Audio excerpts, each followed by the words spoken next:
Hello students, welcome back to my new video. आज मैं एक फेमस पोएट विलियम शेक्सपियर की लिखी एक फेमस पोएम के बारे में डिस्कस करूंगा, जिसका नाम है let me not to the marriage of true minds. सबसे पहले हम द पोएट विलियम शेक्सपियर के बारे में बात करेंगे। विलियम शेक्सपियर अंग्रेजी साहित्य के महानतम कवि और नाटककार माने जाते हैं। उनकी 154 सोनेट्स प्रेम, समय, सौंदर्य, मृत्यु और सत्य जैसे विषय पर आधारित है। सोनेट 116 जिसका प्रथम पंक्ति है let me not to the marriage of true minds admit impediment Shakespeare की सबसे प्रसिद्ध प्रेम कविता में से एक है। यह कविता सच्चे प्रेम की परिभाषा प्रस्तुत करती है। कवि प्रेम को स्थायी, अटल, न बदलने वाला और समय से परे मानते हैं। यह कविता आदर्श प्रेम का दार्शनिक घोषणा पत्र है। अब हम let me not to the marriage of true minds title का अर्थ क्या है, इसके बारे में बात करेंगे।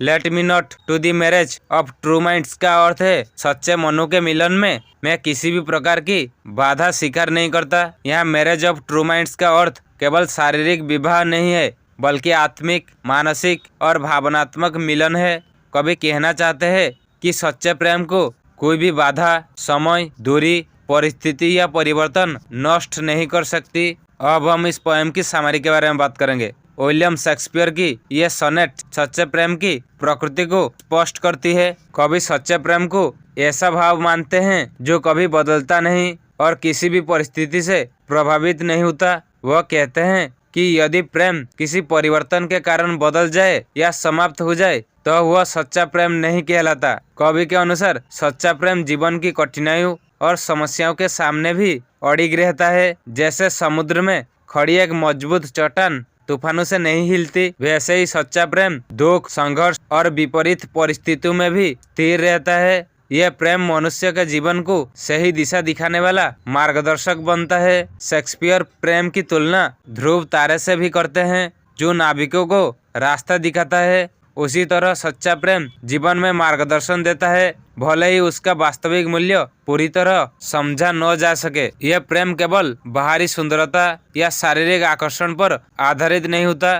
कवि आगे बताते हैं कि समय मनुष्य की सुंदरता और युवावस्था को नष्ट कर सकता है, लेकिन सच्चे प्रेम पर उसका कोई प्रभाव नहीं पड़ता। प्रेम समय के साथ कम नहीं होता और न ही समाप्त होता है। यहाँ तक कि मृत्यु भी सच्चे प्रेम को खत्म नहीं कर सकती। अंत में कवि पूरे विश्वास के साथ कहते हैं कि यदि उसका यह विचार गलत सिद्ध हो जाए तो न उसने कभी कुछ लिखा है और न ही संसार में कभी सच्चा प्रेम अस्तित्व में रहा है। इस प्रकार यह कविता सच्चे प्रेम को स्थायी, अटल और अमर बताती है। यह कविता हमें सिखाती है कि सच्चा प्रेम परिस्थितियों, समय और परिवर्तन से ऊपर होता है और जीवन भर समान रूप से बना रहता है। अब हम इस पोएम को टेक्स्ट के साथ एक्सप्लेन करेंगे। Let me not to the marriage of true minds admit impediments. Love is not love which alters when it alteration finds or bends with the remover to remove. यहाँ कवि कहते हैं कि मैं सच्चे मनों के मिलन में किसी भी प्रकार की बाधा को स्वीकार नहीं करता। सच्चा प्रेम वह नहीं होता जो परिस्थितियों के बदलने पर स्वयं बदल जाए। यदि कोई प्रेम किसी परिवर्तन को देखकर बदल जाए या जब प्रिय व्यक्ति दूर हो जाए तो स्वयं भी समाप्त हो जाए तो वह प्रेम सच्चा नहीं कहलाता। यहाँ शेक्सपियर सच्चे प्रेम की परिभाषा देते हैं। उसके अनुसार सच्चा प्रेम स्थिर और अटल होता है। वह न तो परिस्थितियों के बदलने से बदलता है और न ही दूरी या अलगाव के कारण समाप्त होता है। जो प्रेम कठिन समय में टिक न पाए वह वास्तविक प्रेम नहीं है। सच्चा प्रेम हर स्थिति में समान रूप से बना रहता है और no it is an ever fixed mark that looks on tempest and is never second. It is the star to every wandering bark whose worth unknown although his height be taken. यहाँ कवि कहते हैं कि नहीं, सच्चा प्रेम कभी बदलने वाला नहीं होता। वह एक ऐसी स्थिर और अड़िग निशानी है जो भयानक तूफानों को भी देखती है लेकिन स्वयं कभी नहीं डगमगाती। सच्चा प्रेम उस तारे के समान है जो समुद्र में भटकते हुए जहाजों को रास्ता दिखाता है। उस तारे की ऊंचाई तो नापी जा सकती है, लेकिन उसका वास्तविक महत्व और मूल्य नहीं आंका जा सकता। यहाँ शेक्सपियर सच्चे प्रेम की महानता को रूपकों के माध्यम से समझाते हैं। वह प्रेम को एक मजबूत चट्टान और ध्रुव तारे के समान बताते हैं। जैसे चट्टान तूफानों से नहीं हिलती और ध्रुव तारा नाविकों को दिशा देता है, वैसे ही सच्चा प्रेम जीवन की कठिन परिस्थितियों में भी अड़िग रहता है और मनुष्य को सही मार्ग दिखाता है। प्रेम का मूल्य अनमोल है, जैसे पूरी तरह समझा या मापा नहीं जा सकता। Love is not time's fool though rosy lips and cheeks within his bending sickle's compass come. यहाँ कवि कहते हैं कि प्रेम समय का खिलौना नहीं है। यद्यपि समय अपनी मुड्डी हुई दरांती से गुलाबी होठों और गाले जैसी सुंदर वस्तुओं को नष्ट कर देता है, फिर भी प्रेम पर उसका कोई प्रभाव नहीं पड़ता। यहाँ शेक्सपियर समय को एक क्रूर शक्ति के रूप में प्रस्तुत करते हैं जो मनुष्य की शारीरिक सुंदरता और युवावस्था को नष्ट कर देता है। लेकिन सच्चा प्रेम इन बाहरी परिवर्तनों से प्रभावित नहीं होता। प्रेम न तो रूप सौंदर्य पर निर्भर करता है और न ही समय के साथ कम होता है। इस प्रकार कवि ये स्पष्ट करते हैं कि सच्चा प्रेम शाश्वत और स्थायी होता है।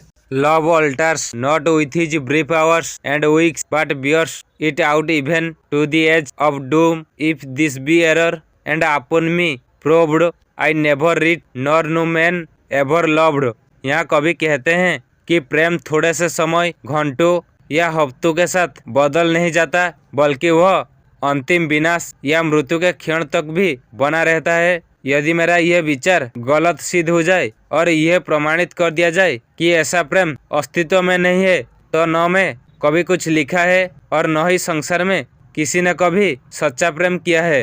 यहाँ शेक्सपियर सच्चे प्रेम की अमरता पर पूर्ण विश्वास व्यक्त करते हैं। उसके अनुसार सच्चा प्रेम समय से ऊपर होता है और मृत्यु तक भी समाप्त नहीं होता। अंतिम दो पंक्तियों में कवि अपने कथन की सत्यता को चुनौती के रूप में प्रस्तुत करते हैं। वह आत्मविश्वास पूर्वक कहते हैं कि यदि उसका कथन गलत हो तो प्रेम और साहित्य दोनों का अस्तित्व ही अर्थहीन हो जाएगा। इससे सच्चे प्रेम की महानता और स्थायित्व सिद्ध होता है। अब हम इस पोएम की निष्कर्ष क्या है इसके बारे में बात करेंगे। Let me not to the marriage of true minds सच्चे प्रेम की सबसे महान कविताओं में से एक है। इसमें शेक्सपियर प्रेम को शाश्वत, अडिग, पवित्र, अमर बताते हैं। यह कविता हमें सिखाती है कि प्रेम समझौता नहीं, समर्पण है। यह आज के युग में भी उतनी ही प्रासंगिक है जितनी शेक्सपियर के समय में थी।